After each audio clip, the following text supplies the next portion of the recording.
따라합시다. 야곱의 축복. 야곱의 뭐라고요? 야곱 하면은 떠오르는 말이 축복이잖아요. 축복은 야곱의 전공 과목입니다. 아버지를 속여서라도 축복 기도를 받으려고 했어요. 기어이 받아냈습니다. 내게 복을 달라고 천사와 씨름을 하기도 했어요. 그런데 오늘 본문 말씀 보면은 임종이 가까웠는데 아들을 쭉 불러놓고 지금 호흡이 얼마 안 남았습니다. 숨이 찰 것 아니에요. 그런데 그 한 아들 한 아들을 대충 축복하고 떠난 것이 아니라 일일이 축복을 해줘요. 야곱과 함께 축복이란 단어가 성경 전체에 보면은 37번이나 나옵니다. 하여튼 무지무지하게 축복을 좋아하는 사람이 야곱이에요. 요즘 축복 설교를 하면 뭐 기복주의로 그러느냐 그런 말을 하는데 그것은 성경을 몰라서는 말이에요. 사람은 누구나 먹을 것이 있어야 되고 입을 것이 있어야 되고 형통해야 되고 복이 필요 없는 사람이 누가 있습니까? 창세기 1장에 보면 하나님께서 하나님의 형상대로 인간을 창조하실 때 먼저 뭘 주셨어요? 복을 주시며 가라사대 5가지를 주셨어요. 생육하고 번성하고 땅에 충만하라, 땅을 정복하고 땅을 다스리라 그렇게 말씀하셨어요. 그런데 이 복을 받지를 못하면 사람이 못 견디는 겁니다. 이 복이 없으면 괴로워서 못 살고 힘들어서 못 살고요, 억울해서 못 사는 거예요. 왜 사람들이 낙심하고 우울해하고 절망하고 방탕하고 자살하고 이리저리 다니면서 뭐 알코올 중독, 마약 중독, 도박 중독 이런 중독에 빠지고 그렇습니까? 복에 목마르기 때문에 그래요. 복을 받지 못하면 견디지를 못하는 거예요.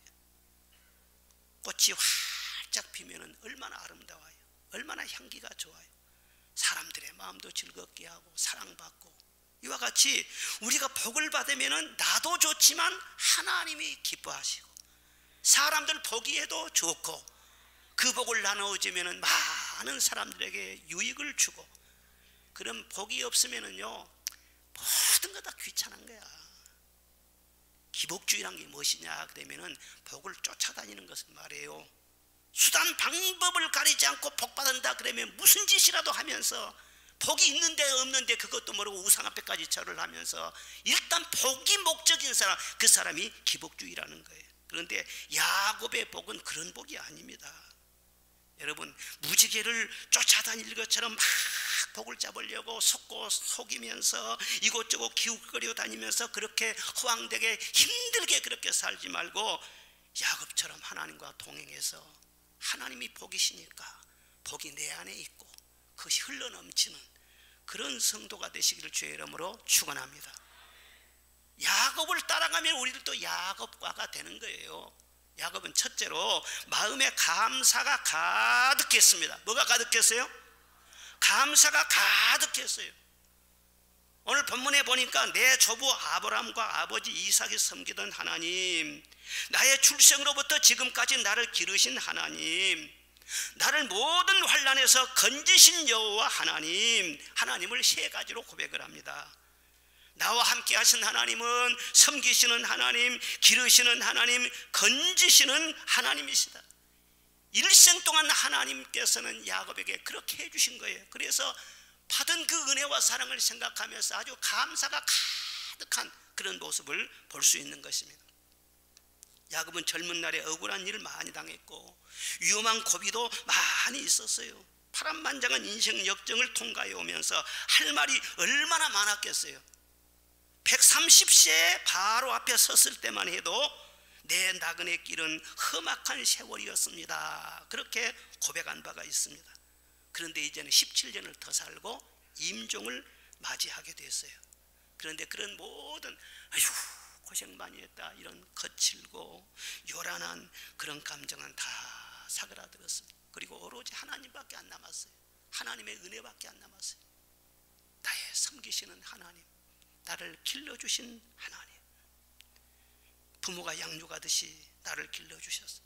인생의 구비구비에 겪었던 위기와 환난에서 나를 건져주시고, 형 에서와의 불화에서 나를 건져주시고, 외삼촌 라바논의 속임과 약탈에서 나를 건져주셨고, 세겜 사람들의 보복과 살육의 위험에서 나를 건져주셨고, 가나안의 심한 기근에서도 건져주셨고, 그거 하나하나를 생각하면 그 은혜가 마음속 깊이 새겨지지 않을 수가 없는 거예요.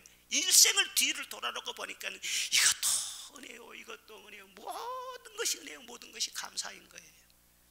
복 있는 사람은요, 하루 일과를 다 보내고 잠자리에 들 때 감사가 남는 사람이에요.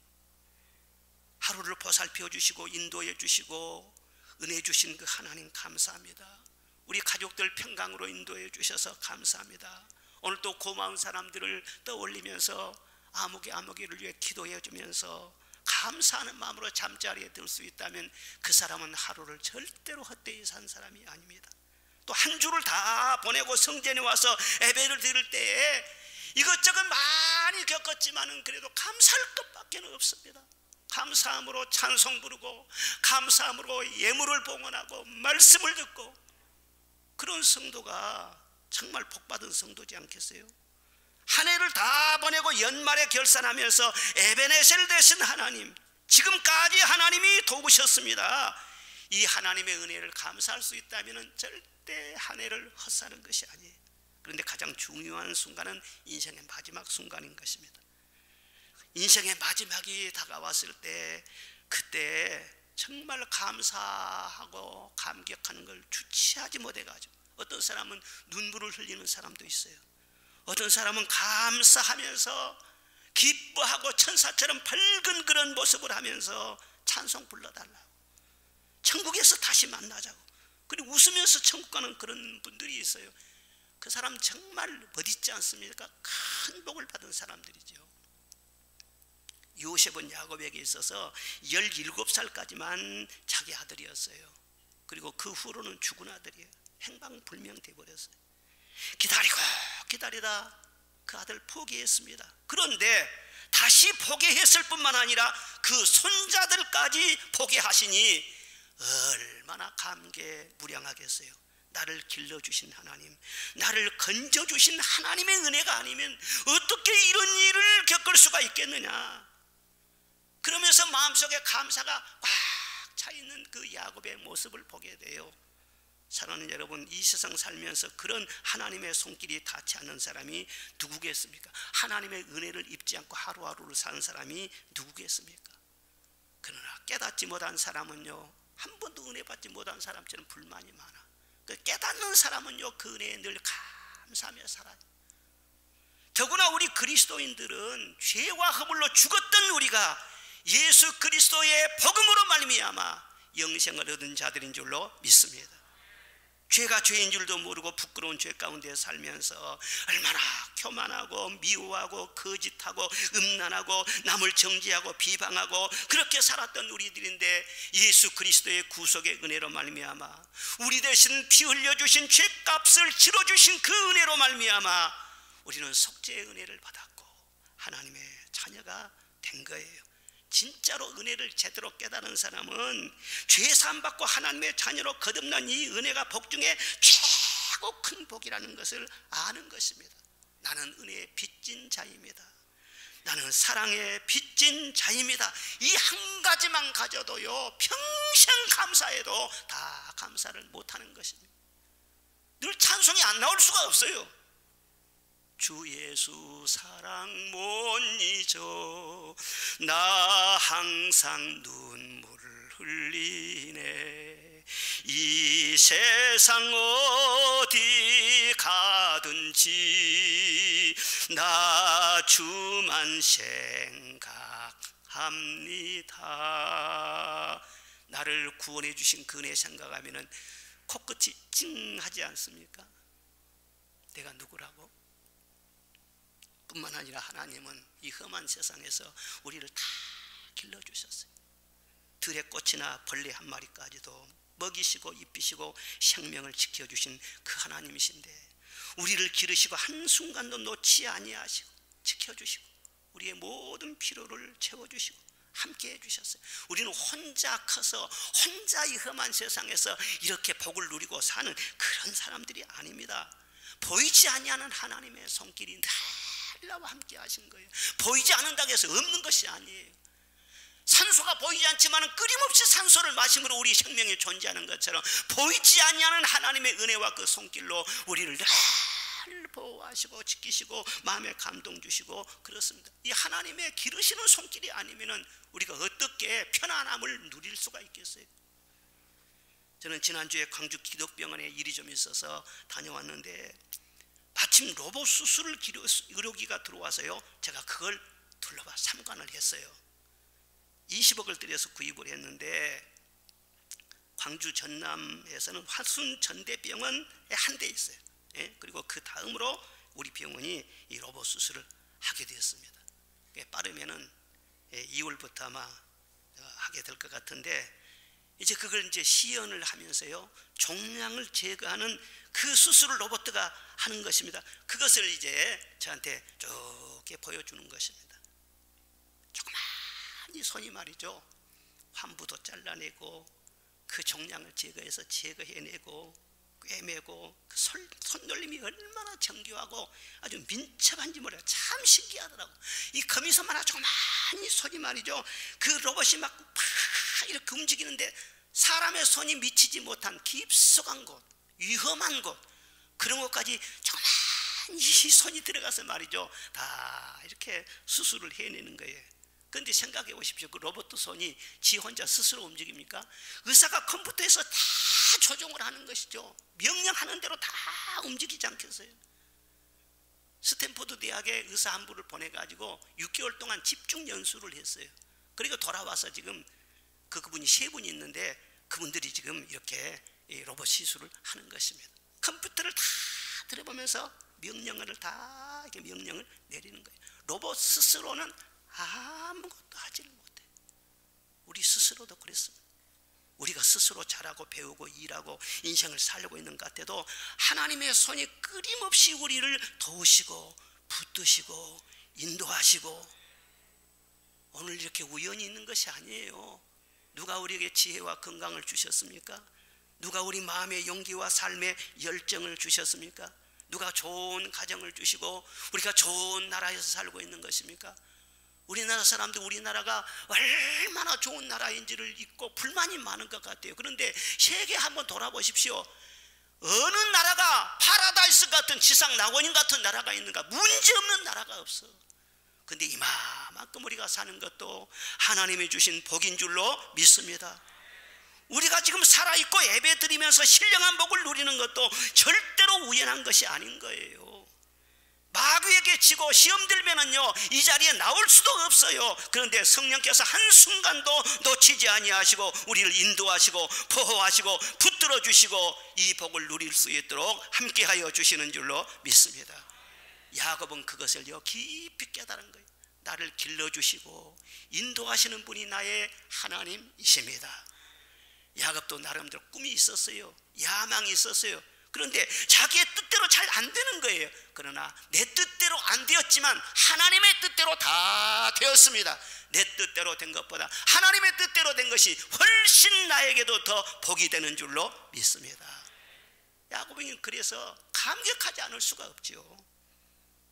야곱이 험난한 일생을 살았지만 하나님의 사랑이 너무 컸기 때문에 자기 고생한 것은 다 잊어버립니다. 우리 고향에는 아주 아름다운 해수욕장이 있는데요, 그 해변에 은빛 모래가 쫙 덮여져 있는 거예요. 우리가 소풍을 그리 많이 갔어요.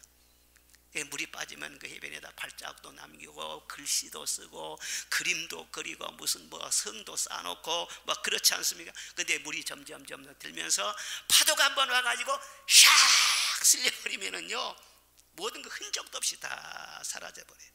이와 같이 우리가 세상 살면서 상처가 많아요. 사연들이 많아요. 하고 싶은 말들이 많아요. 그러나 하나님의 그 은혜의 물결이 와서 한번 싹 씻어버리면은요, 그 모든 것이 다 지워지는 것입니다.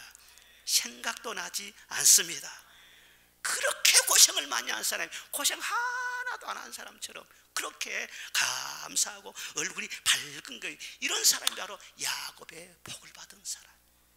이런 복 받고 사시기를 주의 이름으로 축원합니다. 하나님께서 우리에게 축복하시는 그 원리가 있습니다. 그게 무엇입니까? 하나님은 있는 자에게는 더 많이 있게 하시고 없는 자에게는 그 있는 것까지 빼앗아버린다. 이것이 바로 하나님의 원칙인 것입니다. 그래서 작은 은혜를 받았을지라도 그것을 자꾸 감사하면서 굴려보십시오. 그러면 점점 그 은혜와 복이 커지는 줄로 믿습니다. 그런데 그만큼 은혜 받고 그만큼 복을 받은 사람이 감사할 줄 모르고 불평하고 원망하고 다른 사람 비교하면서 왜 나는 이 정도밖에 안 돼? 마음속에 불만하고 상처 입고 그러면은요, 너는 복 받을 자격이 없어. 있는 것까지 빼앗아버려. 이것이 하나님의 원칙이란 말이에요. 그러니까 우리는요, 절대로 불평하고 원망하고 그래서는 안 돼요. 은혜를 받은 사람들이 복덩어리가 돼가지고 감사하시기를 바랍니다. 아무리 바빠도 감사합니다. 찬송합시다. 감사하라 내 영혼아, 감사하라 내 영혼아, 내 속에 있는 것들아 다 감사하라. 둘째로 야고보는 복된 말을 하였습니다. 무슨 말을 했어요? 복된 말을 하더라는 거예요. 4절도 15절도 20절도 보면은 복을 주시며 축복하여 이르되 또 축복하여 이르되 계속 복이에요. 49장에 들어가 보면은 야곱이 12자녀들을 앉혀놓고 말이죠, 막 복을 쏟아내는 것을 볼 수 있습니다. 임종 때 얼마나 숨이 가쁘겠어요. 그런데 대충 그냥 때우지 아니하고 한 아들에게 막 이렇게 복을 주시는 것을 볼 수 있습니다. 왜? 자기가 경험했거든요. 자기가 자기 아버지 축복기도 받아가지고 이렇게 복 받았거든요. 그러니까 내가 이렇게 복을 빌어주면은 반드시 하나님께서 책임지시고 그 비는 복대로 이 아들들에게 채워주실 줄로 믿습니다. 그리고 힘들어도 말이죠, 침상을 붙잡고 말이죠, 막 복을 부어주는 거예요. 그런데 훗날 보면은 야곱이 말해준 대로 그 아들들이 다 복을 받습니다. 참 놀랍지 않습니까? 하나님은 하나님의 형상대로 우리 인간을 지으셨는데, 여러분, 하나님은 말씀으로 존재하신 분이에요. 그래서 인간을 하나님의 형상으로 지었다 하는 것은요, 말을 하는 존재, 말을 알아들은 존재, 언어를 창조할 수 있는 이런 존재로 우리 인간을 만드셨다, 그런 뜻인 것입니다. 그래서 우리 인간의 언어에는 창조적인 힘이 있는 것입니다. 살리고 죽이는 권세가 이 말 속에 있는 것입니다. 말로 사람을 살리기도 하고요, 죽을 사람을 살리기도 해요, 병든 사람을 고치기도 해요. 말 한번 잘못 사용하면은요, 살 사람도 죽일 수도 있는 거예요. 화와 복이 입에서 나온다 그랬어요. 그래서 고달락받도록 일만 해서 복을 잡으려고 하지 말고 이 입에서 복을 늘 풀어내라는 것입니다. 특별히 자녀들을 복되게 하려면 자녀들을 위해서 축복을 늘 해주라는 것입니다. 자녀를 위해서 기도해주고 복을 빌어주면 어떤 효과가 있나, 그 축복을 이루어 주실 뿐만 아니라 하나님의 자녀임을 인치게 되는 것입니다. 세상에 살지라도 축복 기도를 많이 받고 자란 그 아이는 그 마음의 깊은 인식 속에 나는 하나님의 복을 받은 사람이다, 그런 의식이 있는 거예요. 요셉의 아들들을 낳았지만 그들은 사실 애굽 여인과 사이에서 낳은 혼혈이지 않아요? 그러니까 순수 히브리 혈통이 아닌 것입니다. 그러니까 요셉의 이 한켠에서는 애굽에서 이 아들들이 태어나서 이렇게 애굽말을 하고 자라고 있는데 이 히브리로서 정체성을 잃어버리면 어떠나, 이런 그 염려가 늘 마음속에 있는 거예요. 그런데 그 자녀들이 아버지의 축복 기도를 받지 않습니까? 그리고 그 복을 받고 자라나면은요, 아브라함의 자손으로서 정체성이 잘 새겨지는 것입니다. 축복 기도를 잘 받고 자라면은 그 아이들이 잘 된 다음에 자기가 잘해서 잘 됐다는 그런 생각보다도 우리 아버지가 나에게 축복 기도를 해주셨다, 그래서 내가 잘 됐다, 하나님 은혜로 잘 됐다, 그래 함부로 날뛰거나 요동하지 않아요. 그리고 무슨 일이 막히고 어려울 때도 우리 아버지 어머니는 나에게 그렇게 축복 기도를 해주었는데 나도 복 대신 하나님을 찾아야지, 또 낙심하지 않고 하나님을 찾게 되는 것입니다. 그러니까 축복 기도하는 그 속에는 굉장한 위력이 있는 거예요. 이스라엘의 조상 야곱이 왜 마지막 그 순간에 자기 자녀들에게 같은 숨을 몰아쓰면서 기어이 축복하려고 했는가, 그 의미를 우리가 알아야 된다니까요. 아들에게 꼭 돈만 주어서요 훌륭한 부모가 아니에요. 늘 이렇게 축복해 주면서 할 수만 있으면 안아주면서 이렇게 축복의 소리를 듣고 자란 아이와 늘 꾸중을 듣고 자란 아이는요 전혀 다른 것입니다. 요즘 자녀 교육이 얼마나 힘든데 축복 기도만 꾸준히 해보십시오. 그러면 우리 아버지는 나를 사랑한다 하시는 자부심이 있는 거예요. 그리고 우리 아버지가 믿는 하나님, 우리 어머니가 섬기시는 그 하나님은 정말 진짜야, 살아계신 하나님이야. 그렇다는 다른 것은 못해요. 얘들하고 많이 이렇게 시간 보내고 그런 건 못하는데 우리 손자를 또 만나기만 하면 바로 축복 기도를 해줘요. 똑같은 기도를 날마다 해줘요. 그러나 그렇게 나 축복 기도 받으면서 자라면은요 잘 된 다음에 어떻게 생각하세요? 내가 하나님 복을 받았다 생각할 거 아니겠어요? 여러분, 어떤 가정연구소 연구에 가면은 자녀들을 성공시키는 것은 좋은 환경이나 부유함이나 수준 높은 교육으로만 잘 되는 것이 아니라는 것입니다. 그 부모의 영향이 큰데요, 특별히 그 부모의 말의 영향이 그렇게 크다는 거예요.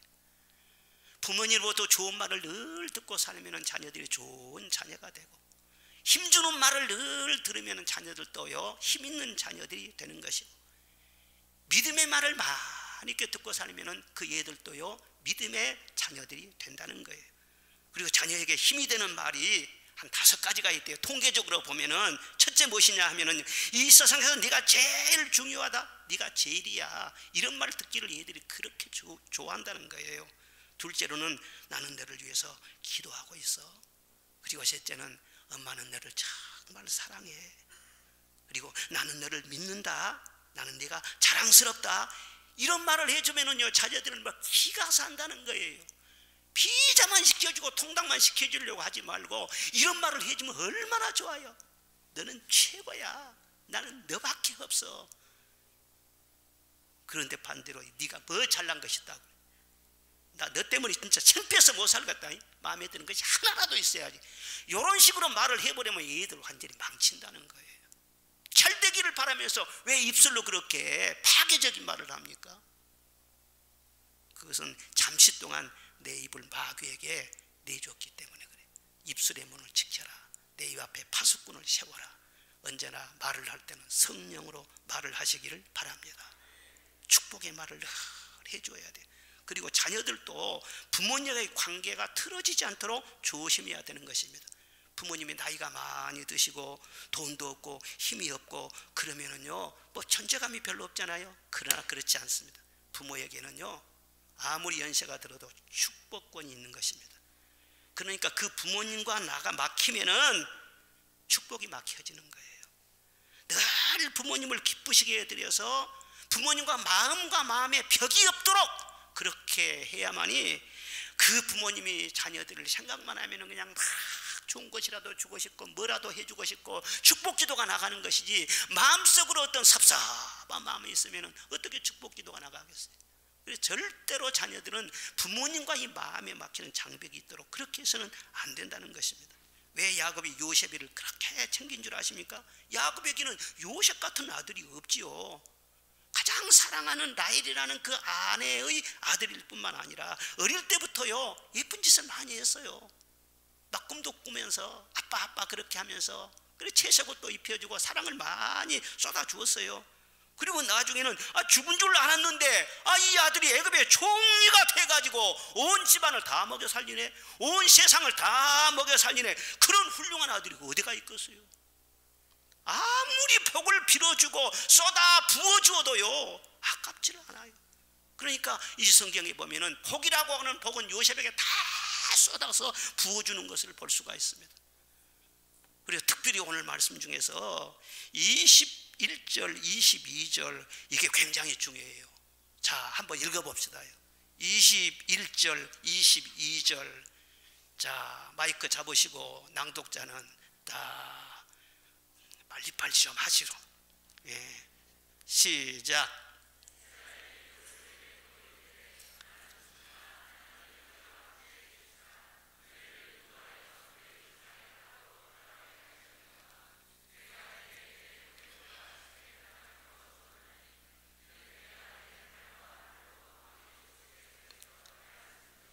이게 무슨 말입니까? 이스라엘이 요셉에게 이르되 나는 죽으나 하나님이 너희와 함께 계셔서 약속의 땅으로 돌아가게 하시기를 원하는데 너에게는 내 형제보다 세겜 땅을 더 주겠다. 그런데 그 땅은 내가 내 칼과 활로 아모리 족속의 손에서 빼앗은 것이라. 여러분, 여기에 깊은 뜻이 있는 것입니다. 여기서 야곱의 영권이 얼마나 참 대단한지, 나이가 들어서 임종을 맞이한 분인데도요, 이 영권이 조금 더 무디어지지 않는 것을 볼 수가 있어요. 세겜 땅을 너희에게 주겠다. 그것은 내 칼과 활로 빼앗은 땅이니라. 이게 무슨 말인가 하면 요셉이 언제 전쟁한 적이 없습니다. 칼로 무슨 싸워가지고 땅을 차지하고 그런 적이 없어요. 그런데 왜 이런 엉뚱한 말을 합니까? 이게 바로 믿음의 선포인 것입니다. 믿음은 바라는 것들의 실상이요, 보지 못하는 것들의 증거라고 했어요. 야곱이 마음의 눈으로 저 미래를 바라보면서 앞으로 이 요셉의 자손들이 가나안 땅에 들어가서 싸워가지고 그 땅을 차지하고 그 땅을 정복할 것을 미리서 바라고 미리서 믿으면서 미래 완료형으로 그렇게 말을 한 거예요. 이미 다 이루어져 버린 것처럼 미리서 감사하고 미리서 선포하고 미리서 아주 나눠주면서 그 믿음을 보여주는 것을 여기에서 알 수가 있는 것입니다. 그런데 참 놀라운 것은 야곱이 믿음의 말을 선포하고 나서 약 400년 후에 그 말대로 이루어지는 것입니다. 지난주에 우리가 여호수아서 말씀을 새벽에 쭉 공부를 했는데 그 17장에 보면은 바로 이 요셉 자손이 여호수아에게 나와서 우리는 큰 민족인데 왜 우리에게 작은 땅을 줍니까? 우리에게 많은 땅을 주셔야 하지 않겠습니까? 두 몫을 주십시오, 이렇게 요구를 합니다. 너희들이 말이 맞다. 이미 이 창세기 48장에서 두 몫을 준다고 약속을 했잖아요. 말이 맞다. 그런데 너희들이 큰 땅을 차지하려면은 저기 산지로 가서 개척을 해라. 그 산지가 바로 아모리 세겜 땅인 것입니다. 놀랍지 않습니까? 그 땅을 야곱이 싸워서 이긴 것이 아니에요. 이미 말로 승리를 선포했어요. 말로 정복하고 말로 번성해 나가는 이 믿음을 선포를 한 거예요. 여기에서 우리는 야곱의 대단한 영권을 보게 되는 것입니다. 이런 데서 우리 성도들이 좀 배우고 도전을 받아야 돼요.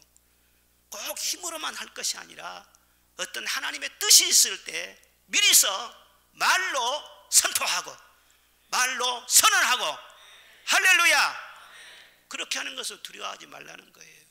성경 말씀 보면 어떤 큰 일도 미리서 말로 선포하지 않고 일어난 일이 없습니다.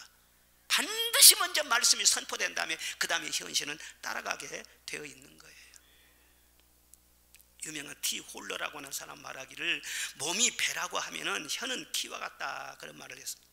그래서 배를 움직이는 것은 작은 키지 않습니까? 와 같이 우리 인생을 움직이는 것은 우리 작은 혀라는 거예요. 개인도 그 말하는 대로 앞날이 쫙 좋은 길로 열려지기도 하고 나쁜 길로 열려지기도 하고, 국가가 어떻게 미래가 펼쳐지느냐, 국가의 지도자들이 어떤 말을 하느냐 따라서 국가의 미래가 다 결정이 되는 것입니다. 우리가 말로 천국을 가기도 하고 말 잘못하면 지옥 가기도 하고, 아무리 좋은 환경을 꾸며도 두 사람의 대화가 잘못되고 그 말이 서로 엉키고 그러면은요, 아주 좋은 환경에 살아도 서로 축복은 날아가 버리고 마는 것입니다. 여러분, 인생을 다른 것으로 바꾸려고 하지 말고 말을 먼저 바꾸시기를 주의 이름으로 축복합니다. 말을 잘 바꾸면 가정도 변화되고 직장도 자녀 교육도 모든 우리 인생도 다 좋아지게 되어 있는 것입니다.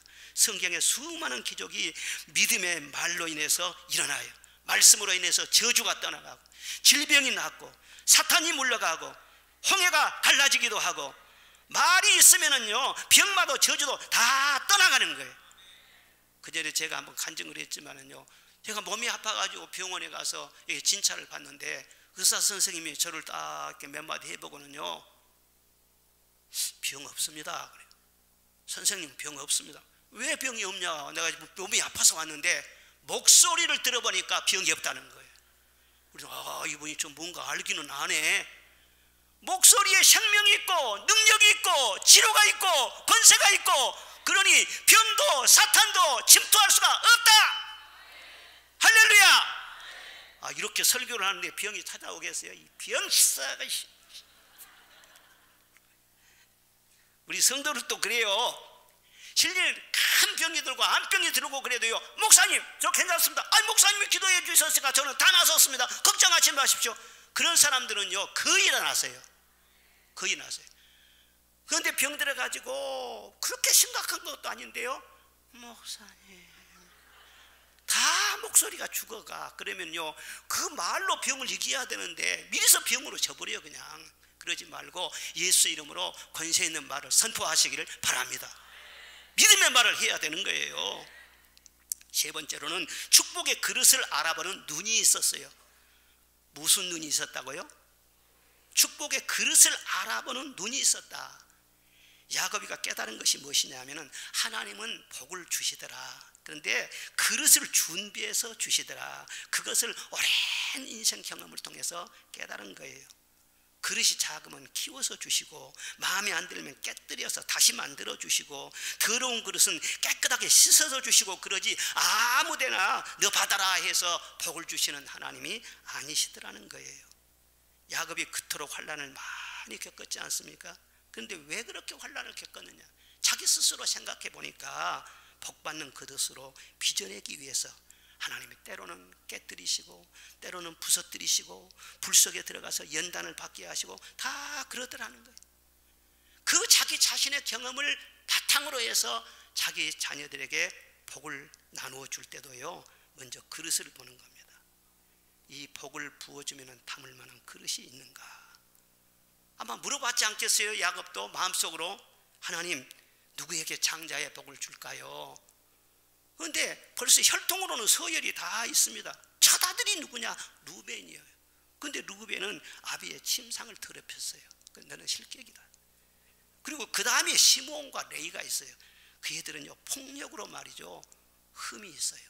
너무 무자비하게 폭력을 행사한, 너도 안 된다. 그 다음에는 유다가 있어요. 근데 유다는 참 인격도 훌륭하고 말도 잘하고 아주 리더십도 있고 장자다운 면이 있습니다. 그런데 의도적인 것은 아니라도요 자기 며느리하고 동침해갖고 애를 낳았어요. 에휴 너도 안 된다. 아무리 봐도 요셉밖에는 없는 거예요.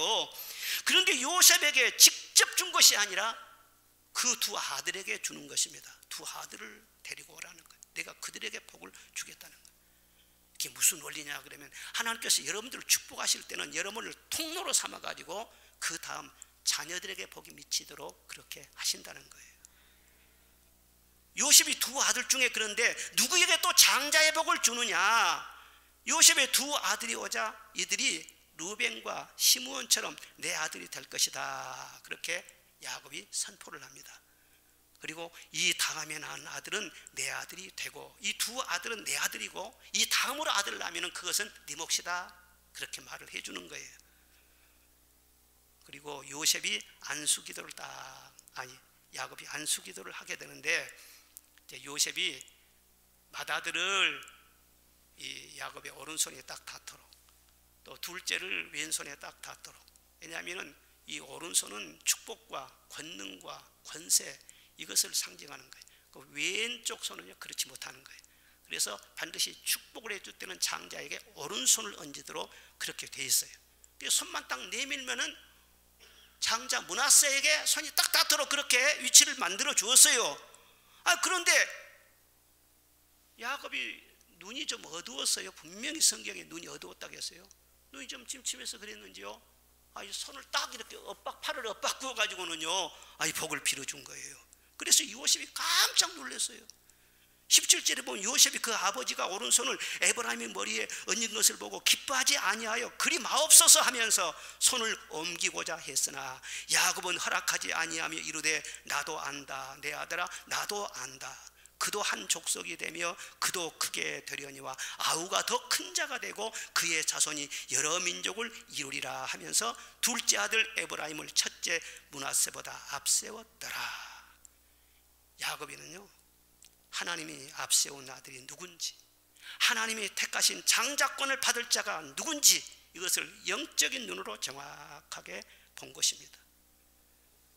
야곱은 하나님이 택한 사람을 세워야지, 하나님의 뜻을 사람이 거스릴 때 얼마나 불행한 일이 일어난지를 자신이 이미 다 겪었어요.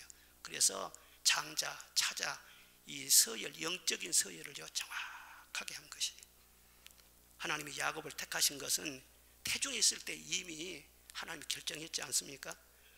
리브가는 그것을 알았어요. 그런데 그 아버지 이삭은 눈이 어두워서요 잘 몰라요. 또 영적인 분별력까지 약해진 거예요.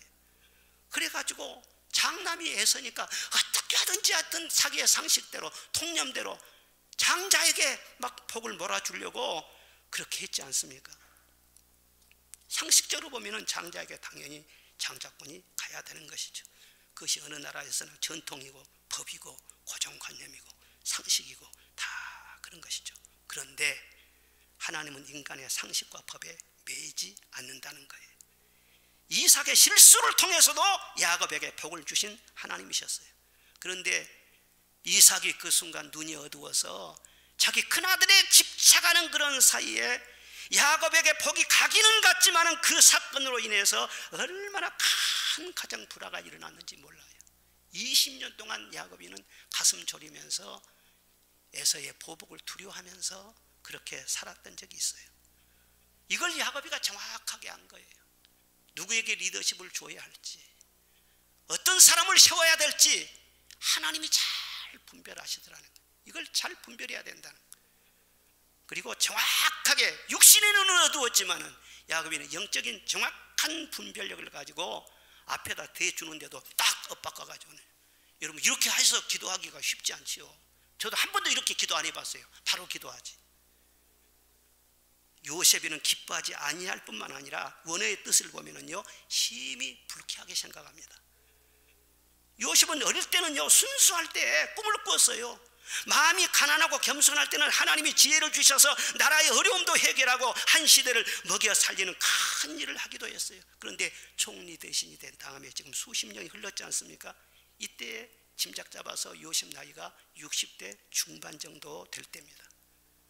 그런데 하나님의 지혜보다는 인간의 상식과 통념과 경험으로 꽉 차 있을 만한 그런 나이가 된 거예요.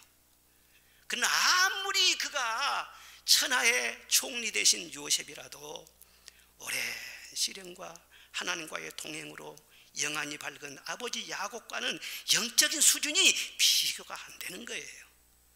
그런데도 아버지의 영적 권위를 인정하지 않고 인간의 생각에 틀에 갇혀서 하나님의 택하심과 그 섭리를 가로막으려고 아버지 그러면 안 됩니다, 손을 빨리 바꾸세요, 그렇게 말을 해요.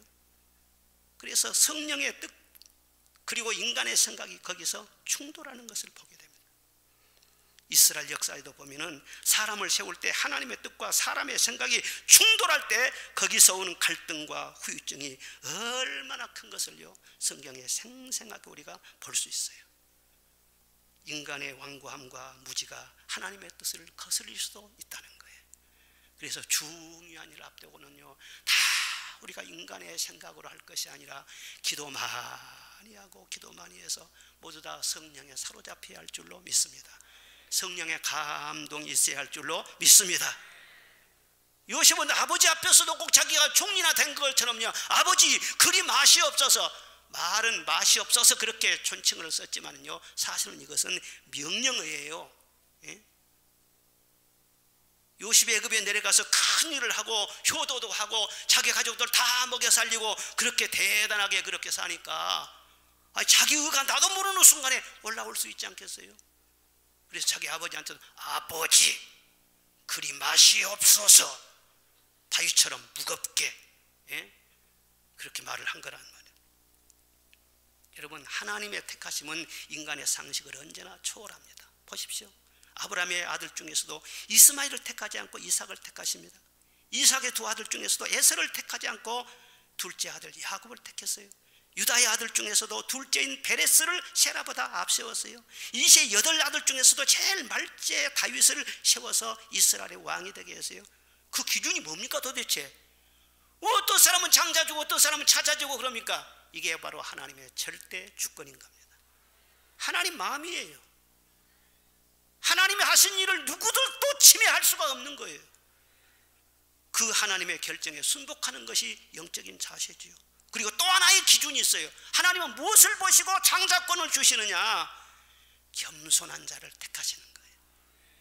겸손한 자 찾도다 모시어 들이시. 겸손한 자를 찾으신 거예요. 고린도서 1장 26절에 형제들아 너희를 부르심을 보라. 육체를 따라 지혜로운 자가 많지 아니하며 능한 자가 많지 아니하며 문벌 좋은 자가 많지 아니하도다. 그러나 하나님께서 세상에 미련한 것들을 택하사 지혜 있는 자들을 부끄럽게 하려 하시고 세상에 약한 것들을 택하사 강한 것들을 부끄럽게 하려 하시며 하나님께서 세상에 천한 것들과 멸시받은 것들과 없는 것들을 택하사 있는 것들을 폐하려 하시나니 이는 아무 육체도 하나님 앞에서 자랑하지 못하게 하려 하심이니라. 하나님의 어리석음이 사람보다 지혜롭고 하나님의 약하심이 사람보다 강하니라. 자랑하는 자는 주 안에서 자랑하라 함과 같게 하려 함이니라. 아무도 내가 원래 장자잖아, 그럼 내가 장자가 되어야지 누가 장자가 돼, 이런 소리 하지 못하도록. 내가 아브라함의 자손이지 않아, 그런 말 못하도록. 이방인을 들어서 하나님은 자녀로 만드시기도 하고 저 말죄를 들어서 창자권의 복을 주시기도 하고, 본래는 내가 복받을 자격이 없는데요, 내가 말죄입니다. 그런데 어떻게 내가 이런 복을 누립니까? 이방인입니다. 내가 귀신 들렸던 사람입니다. 아주 천한 사람입니다. 예수님께서 누구를 찾아다녔습니까? 세리요, 창녀요, 죄인들, 세상에 폐기 처벌할 만한 그런 사람들, 다 이런 사람들은요 제껴야 돼요. 축복은 제껴야 돼. 사람들은 다 제꼈어요. 이 사람도 옳은 소리 안 가요. 그런데 우리 예수님께 축복하실 때 사람들이 제껴놓은데 손 엇바꿔가지고 사람들이 예상을 뛰어넘는 복을 주시더라. 그래서 그 사람들로 하여금 내가 이렇게 복받고 된 것은 내가 자격이 있어서가 아닙니다. 전적으로 하나님의 은혜요 긍휼인 줄로 믿습니다. 그가 복을 많이 주셔가지고 영원토록 겸손하게 하시고 하나님만 높이게 하시고 귀하게 쓰임받게 하시려고 이와 같은 일을 행한 줄로 믿습니다. 하나님은 언제나 겸손한 자를 택하세요. 그리고 택하셨다가도 갑자기 나중에 교만해지면요 쓰시다가도 버린 거예요. 사울을 보십시오. 겸손해서 하나님이 택하셨어요. 그리고 나중에 보니까는 교만해가고 요동하니 딱 제껴버렸어요. 그리고 남이 축복할 때, 축복을 받을 때 배합하지 말아야 돼. 함께 기뻐해 줘야 돼. 그러면 하나님이 내 목도 챙겨주셔요. 여러분, 우리는 므낫세도 될 수 있고 에브라임도 될 수 있습니다. 혈통으로 세상 법으로는 장자와 차자를 바꿀 수 없지만은 하나님은 거기에 매이신 분이 아니에요. 인간의 핸디캡을 은혜로 넘게 하시는 하나님이세요. 므낫세는 장자권을 차지하지 않았지만 그때 자기 동생이 장자의 복을 받는 것을 보고 반발하지 않습니다. 에서처럼 흥분하지 않습니다. 잠잠하게 하나님이 하신 일로 받아들입니다. 그리고 순복합니다. 그런데 나중에 보면 인구조사할 때 이 므낫세 족속들이 말이죠, 처음에는 10세예요. 숫자가 많지 않습니다. 그런데 나중에 보면은요 점점 또 강해집니다. 그리고 땅을 차지할 때도 말이죠, 요단 동쪽에도 큰 땅 한 뭉토리를 주시더니 요단 서쪽에도요 큰 땅 넓은 땅을요 이 므낫세 지파에게 주십니다. 그래서 다른 지파보다 두 몫을 받은 거예요. 그리고 아들도 없었던 므낫세 족속의 스로보앗이라고 하는 그 딸들을 통해서요 자녀들을 많이 낳게 하시는 거예요. 그래서 나중에 보면 처음에는 인구가 적었는데 나중에는 에브라임보다도 인구가 2만 명이나 더 많습니다. 하나님의 섭리가 참 오묘하지 않습니까? 하나님의 질서에 순종하고 겸손했을 때 하나님께서는 므낫세는 영원히 제끼시느냐? 아니더라는 거예요. 겸손한 그것을 보고 다시 축복하시고 세워주더라는 거예요. 그러나 에브라임은 어떻습니까? 그때 장자권을 받았잖아요. 그리고 나중에 이스라엘 정복한 다음에도 북왕국 이스라엘의 대표 지파가 되는 것입니다. 그래서 강해졌죠. 리더가 됐죠. 그런데 교만해졌어요. 저 남쪽 유다 왕국에서 앞으로 메시아가 나와요. 메시아가 나올 것을 준비하는 지파가 바로 유다 지파예요. 그런데 그 유다 지파를 끊임없이 괴롭힌 지파가 바로 에브라임입니다. 유다를 괴롭히는 것은 저 아람 사람들이 아니고 아수르 사람들이 아니에요. 여러분, 예수님을 믿고 하나님의 사람들을 괴롭히는 사람들은 저 이방 사람들이 아니에요. 믿는 사람이 믿는 사람을 괴롭히는 거예요. 많이 유다가 힘들었습니다. 그러더니 결국은 아수르에 제일 먼저 이 에브라임이 멸망을 당하고 맙니다. 여러분, 하나님의 팔은 언제나 엇바꿀 수가 있는 것입니다. 우리나라도요, 자격으로 보면 우수가 아니에요. 한참 밀려나갈 수밖에 없는 그런 민족이에요. 그런데 하나님께서는 우리 민족을 불쌍히 여기셔가지고 손을 엇바꿔서 우리나라를 영육으로 복을 주신 줄로 믿습니다. 저도 마찬가지입니다. 제가 절대로 자격 있는 사람이 아니에요. 사람들의 예상을 뛰어넘어 가지고 네가 받아라, 그리고 내가 복을 받은 거예요. 여러분들도 다 그런 거예요. 이런 말을 할 때 참 목사님은 좋고 내가 이렇게 말하는 게 아니에요. 은혜 있는 사람들은요, 저도 그래요. 저도 자격이 없는데요, 팔을 엇바꿔 가지고 저에게 하나님이 복을 주셨어요. 이렇게 하면서 감사하면서 찬송하면서 끝까지 겸손하고 주님만 높여보십시오. 그 복이 어디로 가는지. 우리는 다 야곱과인 줄로 믿습니다. 여러분, 하나님의 은혜는 절대 매이지 않습니다. 사람의 통념과 상식과 법의 잣대로 하나님을 제한하려고 하지 말고 모든 것을 초월해서 복을 주시고 역사를 이루어 가시는 하나님의 은혜를 인정하시고 사모하시기를 바랍니다. 그리고 그 축복을 많이 받아서 혼자만 간직하고 있지 말아요. 고인물은 썩어요. 축복을 나누어 주시기 바랍니다. 흘려보내시기를 바랍니다. 늘 복음을 전하는 거예요. 늘 사랑을 베푸는 거예요. 우리 그리스도인들은 다 야곱처럼 축복의 길을 갑시다. 은혜에 감사하고 늘 축복의 말을 하고 겸손해서 야곱의 복을 받는 저와 여러분 되시기를 주의 이름으로 축원합니다.